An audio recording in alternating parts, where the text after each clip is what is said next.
န်းကြီး24ခொနည်းရက်တွင်ပထမနေ့ရဲ့အာယုံတက်သောအချိန်၌ထိုမိန်းမတို့သည်အခြားသောမိန်းမတို့နှင့်တကွမိမိတို့ပြင်ဆင်သောနန္တာမျိုးကိုဆောင်လျက်သင်္ချိုင်းတော်သို့သွားကြ၏ရောက်သောအခါတွင်ဝ၌ပိတ်သောကြောက်သည်လှိမ့်လန်လျက်ရှိသည်ကိုတွေ့မြင်၍တွင်သို့ဝင်သောသခင်ယေရှု၏အလောင်းတော်ကိုမတွေ့ကြထိုအကြောင်းကြောင့်သူတို့သည်တွေးတောသောစိတ်ရှိစဉ်တွင်လူနှစ်ယောက်တို့သည်ပြိုးပြိုးပြက်ပြက်သောအဝတ်ကိုဝတ်ဆင်လျက်ပေါ်လာ၏ထိုမိန်းမတို့သည်ကြောက်လန့်သောစိတ်နှင့်ငုံ၍နေစဉ်တွင်ထိုသူတို့ကသင်တို့သည်အသေးကောင်ရှိရာအရပ်၌အသက်ရှင်သောသူကိုဘဲကြောင့်ရှာကြသနည်းဤအရပ်၌မရှိထားမြောက်တော်မူ၏လူသားသည်သို့သောသူတို့လက်သို့အနှံ့ခြင်းလက်ဝါးကတိုင်မှအသေးသက်ခြင်းကိုခံရမည်သုံးရမြောက်သောနေ့၌ထားမြောက်လိမ့်မည်ဟုဂါလိလဲပြည်၌ရှိတော်မူစဉ်သင်တို့အားမိန့်တော်မူသောစကားကိုအောက်မေ့ကြအောင်ဟုဆိုကြသည်ရှိသောထိုမိန်းမတို့သည်စကားတော်ကိုတတိယ၍သင်္ချိုင်းတော်ကပြန်လျင်ထိုအကြောင်းအရာအလုံးစုံတို့ကိုတစ်ကြိမ်တစ်ပါးသောသူမှစ၍ကျွင်းသောတပည့်တော်အပေါင်းတို့အားပြန်ကြားကြ၏ထိုအကြောင်းအရာကိုတမန်တော်တို့အားပြောသောသူကမာဂဒါလမာရိသောဟန်နယာကုပ်အမိဖြစ်သောမာရိမှစ၍အခြားသောမိန်းမများဖြစ်သည်သူတို့၏စကားကိုဒဏ္ဍာရီစကားကဲ့သို့ထင်မှတ်၍တမန်တော်တို့သည်မယုံကြသို့တော်လည်းပေတရုသည်ထား၍သင်္ချိုင်းတော်သို့ပြေးလေ၏ရောက်သောအခါငုံကြည့်၍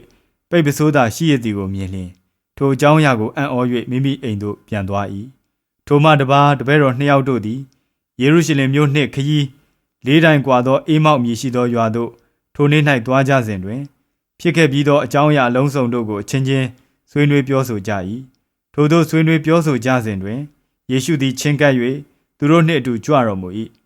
ထိုသူတို့သည်မျက်စိချုပ်လျက်ရှိ၍ကိုယ်တော်ဖြစ်သည်ကိုမသိကြကိုယ်တော်ကလည်းသင်တို့သည်ခရီးသွားလျက်အချင်းချင်းဆွေးနွေးသောစကားကအဘယ်သို့သောစကားနည်း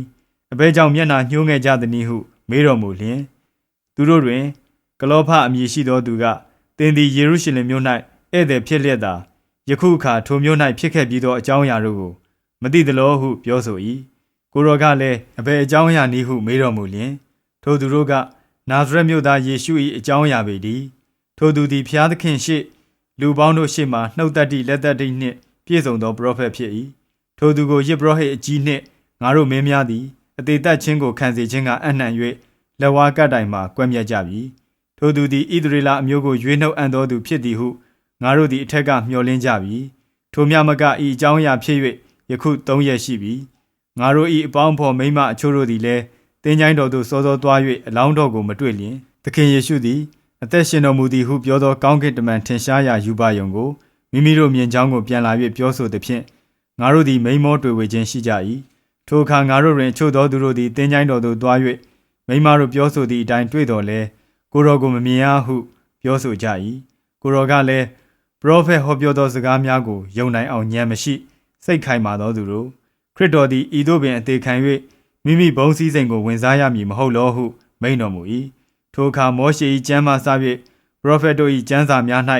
ကိုတော်ကိုရည်မှတ်၍ရေးထားသမျှသောကျမ်းစာချက်အနက်ကိုရှင်းလင်းစွာဖော်ပြတော်မူ၏ထိုတပည့်တော်တို့သည်တွားသောရွာအနီးသို့ရောက်သောအခါကိုတော်သည်ထိုရွာကိုလွန်၍တွားအံ့သောအချင်းရာကိုပြတော်မူလျင်ထိုသူတို့ကအကျွန်ုပ်တို့နှင့်အတူဝင်၍နေပါညဦးရန်အချိန်ရှိပြီ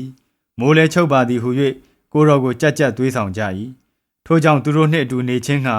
ဝင်တော်မူ၏စပွဲ၌သူတို့နှင့်လျှောင်းတော်မူစဉ်မုံကိုယူ၍ကျေးဇူးတော်ကိုချီးမွမ်းပြီးမှမုံကိုဖဲ၍သူတို့အားပေးတော်မူသည်တွင်သူတို့သည်မျက်စိပွင့်လင်း၍ကိုတော်ဖြစ်သည်ကိုသိကြ၏ထိုအခါကိုတော်သည်ကြွယ်တော်မူ၏တပည့်တော်တို့ကလည်းလန်ခီ၌ငါတို့နှင့်ဟောပြော၍ကျမ်းစာအနက်ကိုဖွင့်ပြတော်မူသောအခါငါတို့စိတ်နှလုံးသည်ယိုဖိတ်မတတ်ဖြစ်သည်မဟုတ်လောဟုအချင်းချင်းပြောဆိုကြ၏ထိုတပည့်တော်နှစ်ယောက်တို့သည်ချက်ချင်းထား၍ယေရုရှလင်မြို့သို့ပြန်ပြီးမှတစ်ကြိမ်တစ်ပါးသောသူတို့သည်အပေါင်းဖော်တို့နှင့်အတူစုဝေးလျက်ရှိသည်ကိုတွေ့ကြ၏စုဝေးသောသူတို့ကလည်းသခင်ပြားသည်အမှန်ထားမြောက်တော်မူပြီးရှိမုန်အားကိုပြတော်မူပြီးဟုပြောဆိုလျင်ထိုတပည့်တော်နှစ်ယောက်တို့သည်လမ်း၌ဖြစ်သောအကြောင်းအရာကို၎င်းမုံကိုဖဲ့စဉ်တွင်ထင်ရှားတော်မူကြောင်းကို၎င်းပြန်ကြားကြ၏ထိုသို့အချင်းချင်းပြောဆိုသောအခါယေရှုသည်သူတို့အလယ်၌ရပ်တော်မူလျက်သင်တို့အားငြိမ်သက်ခြင်းဖြစ်စေတည်းဟုမိန့်တော်မူ၏တပည့်တော်တို့သည်တဆေကိုမြင်သည်ဟုစိတ်ထင်နှင့်ထိတ်လန့်ကြောက်ရွံ့ခြင်းသို့ရောက်ကြ၏ကိုတော်ကလည်းအဘဲကြောင့်တုန်လှုပ်ခြင်းရှိကြသနည်း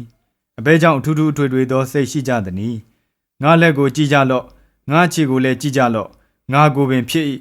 ငါကိုကြည့်ရှုစမ်းသပ်ကြလော့ငါသည်တင်တို့မြင်သည့်အတိုင်းအယိုအသားနှင့်ပြည့်စုံ၏တစေမြည်သည်ကဤကဲ့သို့မပြည့်စုံဟုမိန့်တော်မူလျက်လက်တော်ခြေတော်တို့ကိုတပည့်တော်တို့အားပြတော်မူ၏ထိုသူတို့သည်အံ့ဩဝမ်းမြောက်သောအားဖြင့်မယုံနိုင်ဘဲနေသေးသောအခါသင်တို့၌စားစရာတစ်စုံတစ်ခုရှိသလောဟုမေးတော်မူလျင်ငါးကင်တစ်ပိုင်းနှင့်ပြားလပုတ်ကိုကပ်ပေးကြ၏ကိုတော်သည်ယူ၍သူတို့ရှေ့မှစားတော်မူ၏တဖန်မိန့်တော်မူသည်ကားမောရှေ၏ပညတ်တိကျမ်းစာ၌၎င်းပရောဖက်တို့၏ကျမ်းစာ၌၎င်းဆာလံကျမ်းစာ၌၎င်းငါကိုရည်မှတ်၍ရေးထားသမျှသောအချက်တို့သည်ပြည့်စုံရမည်ဟုငါသည်သင်တို့နှင့်အတူရှိစဉ်အခါသင်တို့အားဟောပြောသောအကြောင်းအရာတို့ကဤအကြောင်းအရာပေတည်းဟုမိန့်တော်မူ၏ထိုအခါကျမ်းစာကိုနားလည်စေခြင်းကတပည့်တော်တို့၏ဉာဏ်ကိုဖွင့်တော်မူလျင်ဤသို့ကျမ်းစာလာ၏ဤသို့ခရစ်တော်သည်အသေးခံ၍3ရက်မြောက်သောနေ့၌သေခြင်းမှထမြောက်ရမည်ခရစ်တော်၏အခွင့်အားဖြင့်နောင်တတရားနှင့်အပြစ်လွတ်ခြင်းတရားကိုယေရုရှလင်မြို့မှစသောလူမျိုးတကာတို့အားဟောပြောရမည်သင်တို့သည်လည်းဤအကြောင်းအရာတို့၏သက်သေဖြစ်ကြ၏ငါခမဲတော်၏ဂတိရှိသည့်အတိုင်းသင်တို့၌ငါပြုဦးမည်တို့ဖြစ်၍သင်တို့သည်ကောင်းကင်ကတကူးကိုမခံမိတိုင်အောင်ယေရုရှလင်မြို့မှနေကြအောင်လောဟုမိန့်တော်မူ၏ထို့နောက်တပည့်တော်တို့ကိုယေရုရှလင်မြို့ပြင်ဘေသနိရွာတိုင်အောင်ဆောင်သွားတော်မူပြီးမှလက်တော်ကိုချီ၍ထိုသို့ကောင်းကြီးပေးတော်မူ၏ကောင်းကြီးပေးတော်မူစဉ်တွင်တပည့်တော်တို့နှင့်ခွာ၍ကောင်းကင်ဘုံသို့ဆောင်ယူခြင်းကိုခံတော်မူ၏တပည့်တော်တို့သည်ကိုယ်တော်ကိုပြတ်ဝတ်ကိုးကွယ်ပြီးမှအလွန်ဝမ်းမြောက်ဝမ်းသာခြင်းနှင့်ယေရုရှလင်မြို့သို့ပြန်သွားကြ၏ဘုရားသခင်ကိုအံ့ဩချီးမွမ်းလျက်ဗိမာန်တော်သို့ရောက်မြဲရောက်ကြ၏